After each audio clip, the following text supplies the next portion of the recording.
ഭാരത് ജോഡോ ന്യായ യാത്രയ്ക്ക് നേരെ വീണ്ടും ആക്രമണം. സുനിത്പൂരിൽ വെച്ച് തന്റെ വാഹനത്തിന് നേരെ ആക്രമണമുണ്ടായതായി ജയറാം രമേശ് ആരോപിച്ചു. യാത്രയുടെ പോസ്റ്റർ കാറിന്റെ ചില്ലുകളിൽ നിന്ന് ബലമായി നീക്കം ചെയ്തെന്നും വലിച്ചു കീറിയെന്നും കോൺഗ്രസ് വിരുദ്ധ മുദ്രാവാക്യം വിളിച്ചുവെന്നും ജയറാം രമേശ് സമൂഹമാധ്യമമായ എക്സിൽ കുറിച്ചു. തങ്ങൾക്ക് നേരെ അക്രമികൾ വെള്ളമൊഴിച്ചുവെന്നും കോൺഗ്രസ് പ്രവർത്തകർ തികച്ചും സംയമനം പാലിച്ചെന്നും എക്സ് പോസ്റ്റിൽ ജയറാം രമേശ് പറഞ്ഞു. ആക്രമണത്തിന് പിന്നിൽ അസം മുഖ്യമന്ത്രി ഹിമന്ത ബിശ്വ ശർമ്മ എന്നും ആരോപണം. അതിനിടെ പ്രതിഷേധക്കാർക്കിടയിലേക്ക് രാഹുൽ ഗാന്ധി ഇറങ്ങിച്ചെന്നു. വിശദാംശങ്ങളുമായി ഡൽഹിയിൽ നിന്ന് ബൽറാം നെടുങ്ങാടി ചേരുകയാണ്. ബൽറാം, കഴിഞ്ഞ ദിവസം അജയ് മാക്കൻ രൂക്ഷമായ വിമർശനങ്ങളാണ് അസമിൽ ഹിമന്ത് ബിശ്വ ശർമ്മയുടെ നേതൃത്വത്തിൽ ഭാരത് ജോഡോ ന്യായ യാത്രയെ ആക്രമിക്കുന്നു എന്ന തരത്തിൽ ഉന്നയിച്ചത്. ഇന്നിപ്പോൾ കൂടുതൽ ആക്രമണങ്ങൾ വരുന്നു. തനിക്കെതിരെ വന്ന BJP പ്രവർത്തകർക്കിടയിലേക്ക് ഇറങ്ങിച്ചെല്ലാൻ രാഹുൽ ഗാന്ധി ശ്രമിക്കുന്നു. അതേപോലെ തന്നെ തനിക്കുണ്ടായ മോശം അനുഭവങ്ങളെക്കുറിച്ച് എക്സ് പോസ്റ്റിൽ ജയറാം രമേശ് കുറിക്കുന്നു. അസമിൽ നിന്നുള്ള പൂർണ്ണ വിവരങ്ങൾ.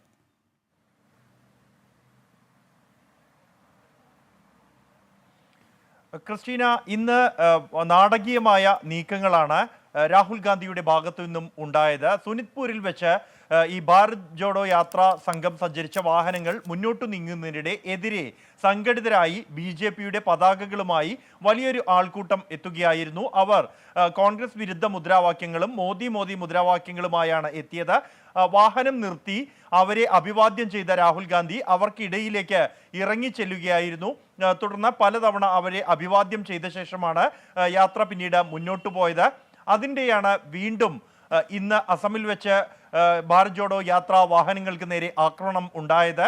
ജയറാം രമേശിന്റെ വാഹനത്തിന്റെ വിൻഷീൽഡിൽ പതിച്ചിരുന്ന ഭാരത് ജോഡോ യാത്രയുടെ പോസ്റ്ററുകൾ വലിച്ചു കീറുകയും വാഹനത്തിലേക്ക് വെള്ളം ഒഴിക്കുകയും ഒപ്പം തന്നെ ഈ കോൺഗ്രസിന്റെ വാഹനങ്ങളിൽ BJPയുടെ പതാകകൾ ഉറപ്പിക്കുകയും ചെയ്തു.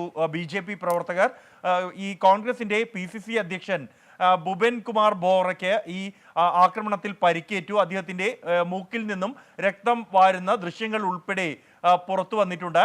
സമാനമായി അവിടെ ഉണ്ടായിരുന്ന മാധ്യമപ്രവർത്തകർക്ക് നേരെ ആക്രമണം ഉണ്ടാവുകയും കോൺഗ്രസിന്റെ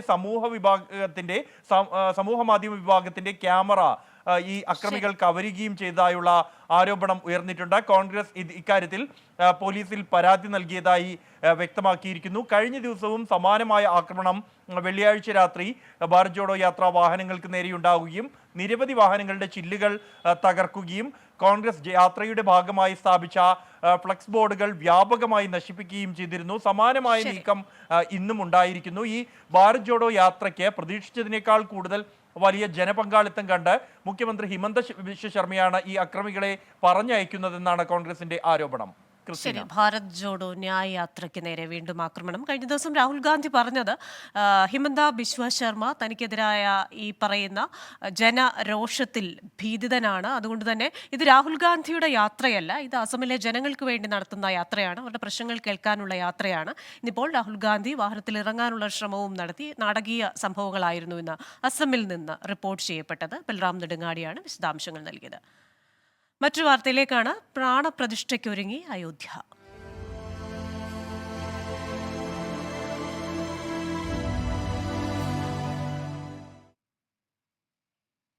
രാമക്ഷേത്രത്തിലെ പ്രാണപ്രതിഷ്ഠാ ചടങ്ങിനുള്ള അവസാനഘട്ട തയ്യാറെടുപ്പുകളിൽ അയോധ്യ. ചടങ്ങിന് മുന്നോടിയായുള്ള പൂജകൾ ഇന്ന് ക്ഷേത്രത്തിൽ നടന്നു. നാളത്തെ പ്രതിഷ്ഠാ ചടങ്ങിന് പ്രധാനമന്ത്രി നരേന്ദ്രമോദി അടക്കമുള്ളവരാണ് സാക്ഷ്യം വഹിക്കുക. ഉദ്ഘാടന ദിവസം ദർശനത്തിന് അവസരമില്ലെങ്കിലും കടുത്ത തണുപ്പിനെ അവഗണിച്ചെത്തുന്ന ഭക്തസംഘങ്ങൾ അയോധ്യ നഗരത്തിൽ നിറയുകയാണ്. അയോധ്യയിൽ നിന്ന് ചേരുന്നത് രാധാകൃഷ്ണനാണ്. ആർക്കെ എല്ലാവിധ ഒരുക്കങ്ങളും അയോധ്യയിൽ പൂർത്തിയായിട്ടുണ്ട്. പൂജ, അനുബന്ധ ചടങ്ങുകൾ, അതുമായി ബന്ധപ്പെട്ട ഒരുക്കങ്ങൾ ഒരു വശത്ത്, മറുവശത്ത് കർശന സുരക്ഷയുമുണ്ട്. അതുപോലെ തന്നെ പ്രസാദമായി നൽകാനുള്ള ലഡുവും മറ്റ് പദാർത്ഥങ്ങളും അടക്കമുള്ള സാധനങ്ങൾ അവിടെ എത്തിച്ചേർന്നു എന്ന് മനസ്സിലാക്കുന്നു. പ്രധാനമന്ത്രിയും അവിടെ എത്തിച്ചേരും. സരയൂ സ്നാനം കഴിഞ്ഞ ശേഷം നാളെയുള്ള പൂജകളിൽ പങ്കെടുക്കും. അവിടെ നിന്നുള്ള വിവരങ്ങൾ എന്താണ്?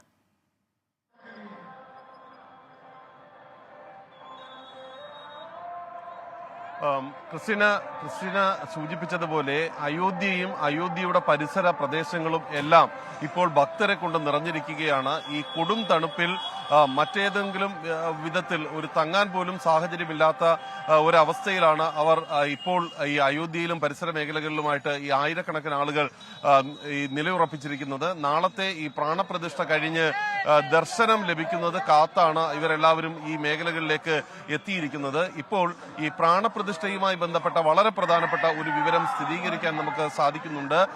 അതിൽ പ്രാണപ്രതിഷ്ഠയുടെ മുഖ്യ യജമാനൻ അത് പ്രധാനമന്ത്രി നരേന്ദ്രമോദി തന്നെ ആയിരിക്കും എന്നുള്ളതാണ്. നേരത്തെ ഈ മുഖ്യ യജമാനൻ പ്രധാനമന്ത്രിയാകുന്നതുമായി ബന്ധപ്പെട്ട് വലിയ രാഷ്ട്രീയ വിമർശനങ്ങൾ ചില പ്രതിപക്ഷ പാർട്ടികൾ ഉയർത്തിയിരുന്നു. ആ ഘട്ടങ്ങളിൽ മുഖ്യ യജമാനൻ പ്രധാനമന്ത്രിയാകുമോ എന്ന കാര്യത്തിൽ ഒരു വ്യക്തത വരുത്തിയിരുന്നില്ല. എന്നാൽ ഇപ്പോൾ നമുക്ക് അറിയാൻ സാധിക്കുന്നത് നാളെ മുഖ്യ യജമാനായി തന്നെയായിരിക്കും പ്രധാനമന്ത്രി ഈ ചടങ്ങിൽ പങ്കെടുക്കുക.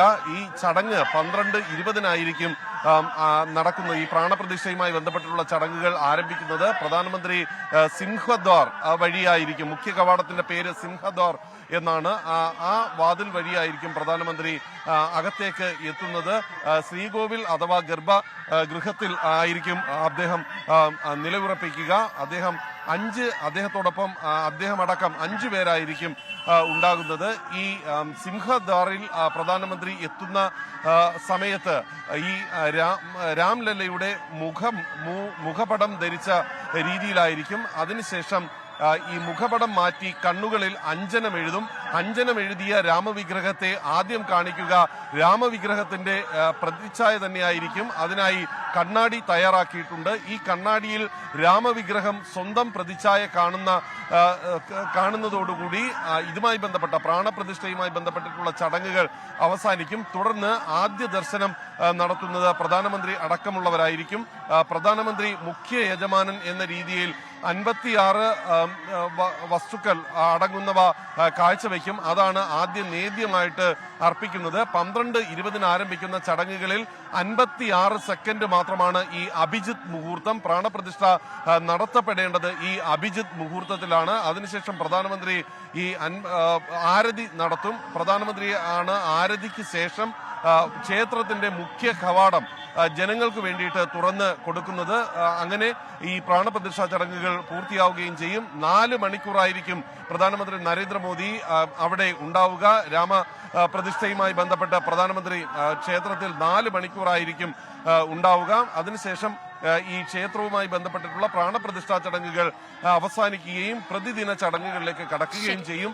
നാളെ വൈകിട്ട് മുതൽ ആരതി നടക്കും എന്നുള്ളതാണ് ഇപ്പോൾ അറിയാൻ സാധിച്ചിരിക്കുന്നത്. പ്രതിദിനം 3 ആരതികളായിരിക്കും ഉണ്ടാകുന്നത്. രാവിലെ 6:30 മണിക്ക്, ഉച്ചയ്ക്ക് 12:30 മണിക്ക്, വൈകിട്ട് 7:30 മണിക്ക് ആണ് ഈ ആരതികൾ നടക്കുന്നത്. അങ്ങനെ രാമക്ഷേത്രം അതിന്റെ ഉദ്ഘാടനം, പ്രാണപ്രതിഷ്ഠ ഇവയെല്ലാമായിട്ടുള്ള തയ്യാറെടുപ്പുകളിൽ എത്തിയിരിക്കുന്നു. നിരവധി ആളുകൾ, ആയിരക്കണക്കിന് ആളുകൾ ഈ നഗരത്തിൽ തങ്ങുകയാണ് നാളത്തെ പ്രാണപ്രതിഷ്ഠയ്ക്ക് ശേഷം ഈ ക്ഷേത്രത്തിൽ ദർശനം നടത്തുവാൻ വേണ്ടിയിട്ട്.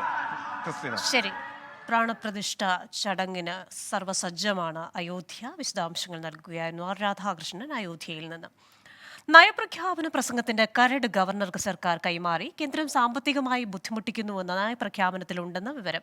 ഗവർണർക്കെതിരെ കുറ്റപ്പെടുത്തലുകൾ നയപ്രഖ്യാപനത്തിൽ ഒഴിവാക്കിയെന്ന സൂചന. കേന്ദ്രവിരുദ്ധ പരാമർശത്തിൽ ഗവർണറുടെ നിലപാട് നിർണായകമാകും. വിവരങ്ങളുമായി ഷഫീദ് റാവുത്തറാണ് ചേരുന്നത് തിരുവനന്തപുരത്ത് നിന്ന്. ഷഫീദ്, കേന്ദ്രത്തിനെതിരായ പരാമർശങ്ങളുണ്ട്, ഗവർണർക്കെതിരായ പരാമർശങ്ങൾ നീക്കം ചെയ്തിട്ടുണ്ട്. മുൻപും ഈ നയപ്രഖ്യാപനവുമായി ബന്ധപ്പെട്ട് പല വിവാദങ്ങളും വന്ന ഒരു സാഹചര്യമുണ്ട്. നാളെ ഈ കേന്ദ്രത്തിനെതിരായ പരാമർശങ്ങൾ ഗവർണർ വായിക്കാനുള്ള സാധ്യത എത്രത്തോളമാണ്?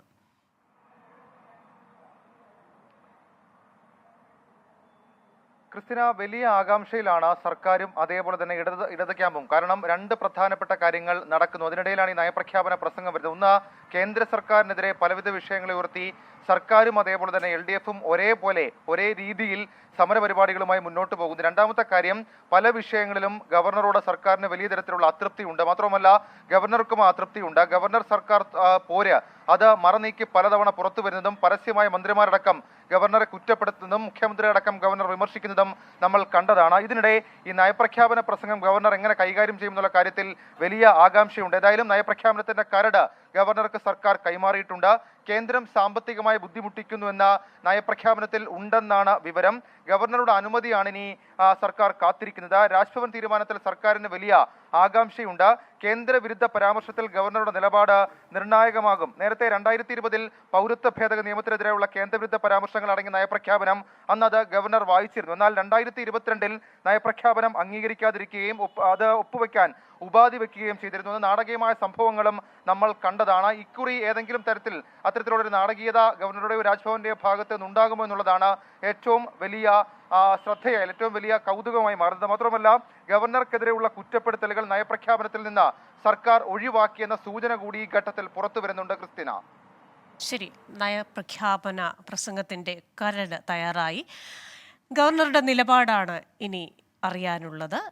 ഗവർണർ കേന്ദ്രത്തിനെതിരായ പരാമർശങ്ങൾ വായിക്കുമോ, അതേപോലെ തന്നെ ഗവർണർക്കെതിരായ ചില പരാമർശങ്ങൾ ഒഴിവാക്കിയെന്ന സൂചനകളും വരുന്നുണ്ട്. വിവരങ്ങൾ നൽകുകയായിരുന്നു ഷഫീദ് റാവുത്തർ തിരുവനന്തപുരത്ത് നിന്ന്. കൂടുതൽ വാർത്തകളിലേക്ക്. സഹകരണ മേഖലയിലെ അഴിമതി ഗൗരവതരമെന്ന് മുഖ്യമന്ത്രി. കുറ്റക്കാരെ സംരക്ഷിക്കില്ലെന്നും ഓഡിറ്റിൽ ഗുരുതര ക്രമക്കേടുകൾ കണ്ടെത്തിയാൽ പോലീസിനെ കൊണ്ട് അന്വേഷിപ്പിക്കുമെന്നും മുഖ്യമന്ത്രി വ്യക്തമാക്കി. കരുവന്നൂർ കേസിലെ പ്രധാന പ്രതിയെ മാപ്പുസാക്ഷിയാക്കുന്ന നടപടി നിയമപരമായി തെറ്റെന്നും മുഖ്യമന്ത്രി വിമർശിച്ചു. സംസ്ഥാന സഹകരണ യൂണിയന്റെ 9ാം സഹകരണ കോൺഗ്രസ് ഉദ്ഘാടനം ചെയ്യുമ്പോഴാണ് മുഖ്യമന്ത്രി സഹകരണ മേഖലയിലെ അഴിമതിക്കെതിരെ കടുത്ത വിമർശനം നടത്തിയത്. അഴിമതിക്കാർക്ക് ഒരു തരത്തിലും സർക്കാരോ വകുപ്പോ പരിരക്ഷ നൽകില്ലെന്ന് വ്യക്തമാക്കിയ മുഖ്യമന്ത്രി കേന്ദ്ര ഏജൻസികളെ രാഷ്ട്രീയ പ്രചരണത്തിന് വേണ്ടി ഉപയോഗിക്കുകയാണെന്ന് കുറ്റപ്പെടുത്തി. കരുവന്നൂർ കേസിലെ പ്രധാന പ്രതിയെ മാപ്പുസാക്ഷിയാക്കുന്നത് നിയമപരമായി തെറ്റെന്നും മുഖ്യമന്ത്രി. ഏതെങ്കിലും ഒരു സ്ഥാപനത്തിന് ദുഷിപ്പുണ്ടായാൽ അത് ആ സ്ഥാപനത്തെ മാത്രമല്ല ബാധിക്കുക, കേരളത്തിന്റെ സഹകരണ മേഖലയുടെ വിശ്വാസ്യതയാണ് ബാധിക്കുക. അപ്പോൾ നാം കേരളത്തിന്റെ സഹകരണ മേഖലയുടെ വിശ്വാസ്യതയ്ക്ക് കോട്ടം തട്ടിക്കൂടാ എന്നതിൽ ഉറച്ചു നിൽക്കേണ്ടതായിട്ടുണ്ട്. കരുവന്നൂർ സഹകരണ ബാങ്കിൽ അനഭിലഷണീയമായ പ്രവണതകൾ ഉണ്ടായെന്നും ഉദ്യോഗസ്ഥർ അറിയാതെ ക്രമക്കേട് നടക്കില്ലെന്നും സഹകരണ മന്ത്രി VN വാസവൻ. ഇപ്പോൾ നമ്മുടെ സംസ്ഥാനത്തുണ്ടായ വിവാദമായ ഒരു ബാങ്കാണ് കരുവന്നൂർ സർവീസ് സഹകരണ ബാങ്ക്. ആ കരുവന്നൂർ സർവീസ് സഹകരണ ബാങ്കിൽ ഒരു ബാങ്കിലും നടക്കാൻ പാടില്ലാത്ത രൂപത്തിലുള്ള അനഭിലഷണീയമായ പ്രവണതകളാണ് നടന്നത്. കരുവന്നൂരിൽ സ്വീകരിക്കേണ്ട നടപടികളെല്ലാം വകുപ്പും സർക്കാരും സ്വീകരിച്ചു. കേസുമായി ബന്ധപ്പെട്ട് കുറ്റക്കാരായ 7 ജീവനക്കാരെ സസ്പെൻഡ് ചെയ്തു. 106 കോടി രൂപ നിക്ഷേപകർക്ക് മടക്കി നൽകിയെന്നും ബാക്കിയുള്ളത് നൽകാനുള്ള നടപടി സ്വീകരിക്കുന്നുവെന്നും VN വാസവൻ വ്യക്തമാക്കി. 24 തിരുവനന്തപുരം. വിശദാംശങ്ങളുമായി അലക്സ് റാം മുഹമ്മദ് ചേരുകയാണ് തിരുവനന്തപുരത്ത് നിന്ന്.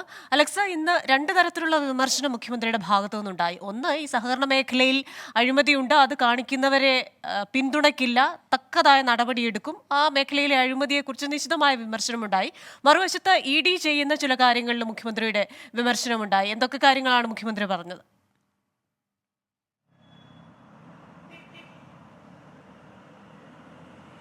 ക്രിസ്tina, തീർച്ചയായും ഇന്നത്തെ പ്രധാനപ്പെട്ട വാർത്തകൾ ഒന്നായിരുന്നു സഹകരണ മേഖലയുമായി ബന്ധപ്പെട്ട് നിൽക്കുന്ന ചില വിഷയങ്ങളെ പ്രതിപാദിച്ചുകൊണ്ട് മുഖ്യമന്ത്രി ഇന്ന് നടത്തിയ പ്രസംഗം. ഇന്ന് സംസ്ഥാന സഹകരണ യൂണിയന്റെ 9ാം സഹകരണ കോൺഗ്രസ് ഉദ്ഘാടനം ചെയ്ത് സംസാരിക്കുകയായിരുന്നു മുഖ്യമന്ത്രി.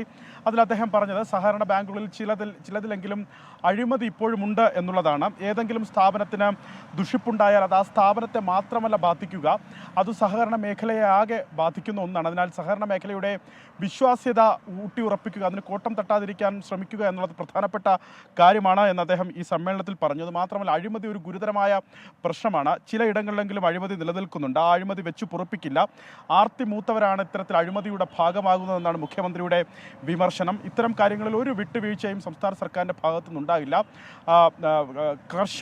കർക്കശമായ നടപടി ഇതിൽ ഉണ്ടാകുമെന്ന് അദ്ദേഹം വ്യക്തമാക്കി. അതുമാത്രമല്ല, അഴിമതിക്കാർ രക്ഷപ്പെട്ടുകൂടാ എന്ന നിലപാടാണ് സർക്കാരിൻ്റെതെന്ന് അദ്ദേഹം വ്യക്തമാക്കുന്നുണ്ട്. ഒരു തരത്തിലുള്ള പരിരക്ഷയും സർക്കാരോ വകുപ്പോ ഇതുമായി ബന്ധപ്പെട്ട ഉദ്യോഗസ്ഥർക്ക് നൽകില്ല എന്നും അദ്ദേഹം താക്കീത് നൽകിയിട്ടുണ്ട്. അദ്ദേഹം പറഞ്ഞ പ്രധാനപ്പെട്ട കാര്യം ഇങ്ങനെയാണ്: തെറ്റു ചെയ്തവർക്കെതിരെ കർശനമായ നടപടി, അതേസമയം തന്നെ ആ പ്രശ്നമുണ്ടായ സഹകരണ സ്ഥാപനത്തെ തള്ളിക്കളയാതെ അതിനെ സംരക്ഷിക്കുകയും ചെയ്യും എന്നതാണ് സർക്കാരിൻ്റെ നിലപാട് എന്നും അദ്ദേഹം വ്യക്തമാക്കിയിട്ടുണ്ട്. ഓഡിറ്റിലടക്കം എന്തെങ്കിലും പ്രശ്നങ്ങൾ ഉണ്ടായാൽ പോലീസിനടക്കം ആ വിശദാംശങ്ങൾ കൈമാറും അന്വേഷണത്തിനെന്നാണ് അദ്ദേഹം വ്യക്തമാക്കിയത്. മറ്റൊരു വിമർശനം അദ്ദേഹം അതുമായി ബന്ധപ്പെട്ട് ഉന്നയിച്ചത് ഈ സഹകരണ ബാങ്കുമായി ബന്ധപ്പെട്ട അന്വേഷണങ്ങൾ നടത്തുന്ന ദേശീയ അന്വേഷണ ഏജൻസികൾക്കെതിരെയാണ്.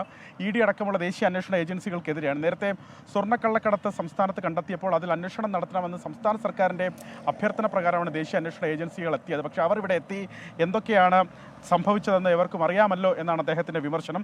മറ്റൊന്ന്, കരുവന്നൂരിനെ ചാരി, പക്ഷേ കരുവന്നൂരിൻ്റെ പേര് പറയാതെ കരുവന്നൂരിനെ ചാരി മുഖ്യമന്ത്രി പറഞ്ഞ പ്രധാനപ്പെട്ട വിമർശനങ്ങളിലൊന്ന്, ഈ കേന്ദ്ര ഏജൻസികളെ രാഷ്ട്രീയ പ്രചരണത്തിന് വേണ്ടി ഉപയോഗിക്കുക ശ്രമിക്കുന്നതാണ് കരുവന്നൂരിൽ കാണുന്നത്. കാരണം ആ കരുവന്നൂർ ബാങ്കുമായി ബന്ധപ്പെട്ട ക്രമക്കേടിലെ ഒന്നാം പ്രതിയെ മാപ്പുസാക്ഷിയാക്കുന്ന സാഹചര്യമാണ് ഉണ്ടായത്.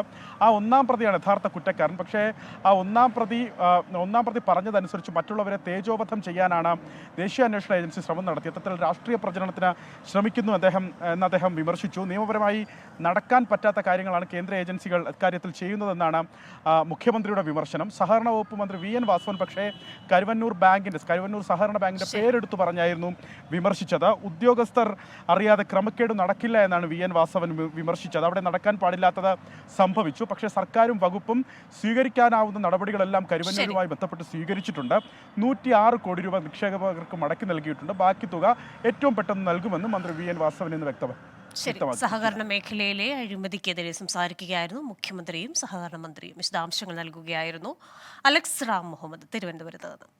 പാണക്കാട് മുയീനലി തങ്ങളെ ഭീഷണിപ്പെടുത്തിയ സംഭവത്തിൽ പോലീസ് നടപടി വേഗത്തിലാക്കണമെന്ന് മുസ്ലിം ലീഗ് സംസ്ഥാന ജനറൽ സെക്രട്ടറി PMA സലാം. പാർട്ടി മുയീനലി തങ്ങൾക്കൊപ്പമാണെന്നും PMA സലാം പറഞ്ഞു. അതേസമയം മുയീനലി തങ്ങളെ ഭീഷണിപ്പെടുത്താൻ ഉദ്ദേശിച്ചല്ല താൻ സന്ദേശം അയച്ചതെന്ന് റാഫി പുതിയകടവ് 24-നോട് പറഞ്ഞു. മുയീനലി തങ്ങളോട് ക്ഷമാപണം നടത്തിയെന്നും റാഫി പുതിയകടവ് പറഞ്ഞു. ഞാൻ തങ്ങളുമായിട്ട് നല്ലൊരു ബന്ധത്തിൽ നമ്മൾ അങ്ങോട്ടും ഇങ്ങോട്ടും കാര്യങ്ങൾ പറയുന്നൊരു ബന്ധം നൽകാണ് തങ്ങളെ ഞാൻ അങ്ങനെ അയച്ചത്. തങ്ങളതിൻ്റെ മുമ്പ് പ്രകോപിതരായിട്ട് ചില സംഭാഷണങ്ങൾ ഉണ്ടായിരുന്നു. മുസ്ലിം ലീഗിൻ്റെ നേതാക്കന്മാരെ മൂപ്പര് മോശമായി പറയുന്നത് കൊണ്ടും ഇങ്ങനെ ഒരു ചർച്ച വന്നപ്പോഴെല്ലാം ഞാൻ ആ ചർച്ചയായിട്ട് ബന്ധപ്പെട്ട് തങ്ങളോട് ഇടയ്ക്ക് അങ്ങനെ സംസാരിക്കലുണ്ട്, മെസ്സേജ് അയക്കലുണ്ട്, എല്ലാം ചെയ്യാറുണ്ട്. പക്ഷേ തങ്ങളുടെ പിന്നീടുള്ള സ്വഭാവത്തിൽ കുറച്ച് മാറ്റം വന്നു. തങ്ങൾ എൻ്റെ നിലപാട് ഇതിനേക്കാളും വലുതാണ് നീ കാണാൻ പോകണമെന്നുള്ളൂ എന്നെല്ലാം പറഞ്ഞപ്പോൾ അപ്പോൾ ഞാൻ തമാശ തന്നെ പറഞ്ഞു, എന്നാൽ പിന്നെ നിങ്ങൾക്ക് വീൽചെയറിലായിരിക്കും നിങ്ങളുടെ യാത്ര എന്ന് പറഞ്ഞു. മാപ്പ് പറഞ്ഞിട്ടുണ്ട്. ഞാൻ തങ്ങളെ വിളിച്ചിട്ടുണ്ടായിരുന്നു. തങ്ങൾ നാളെ കാണുന്നുണ്ട്. എന്തായാലും നാളെ സ്റ്റേഷനിൽ ഹാജരാകാൻ വേണ്ടി പറഞ്ഞിട്ടുണ്ട്. അപ്പോൾ അതുമായിട്ട് ബന്ധപ്പെട്ടിട്ട് തങ്ങളെ ഞാൻ നാളെ കാണുന്നുണ്ട്. മുയീനലി തങ്ങൾക്ക് പിന്തുണയുമായി സമസ്ത പോഷക സംഘടന SKSSF മലപ്പുറത്ത് പ്രകടനം നടത്തി. വിവരങ്ങളുമായി അരുൺ പാറക്കലാണ് ചേരുന്നത് മലപ്പുറത്ത് നിന്ന്. അരുൺ പാറക്കൽ, എന്താണ് സംഭവിച്ചതെന്നാണ് റാഫി പുതിയ കടവിൽ പറയുന്നത്?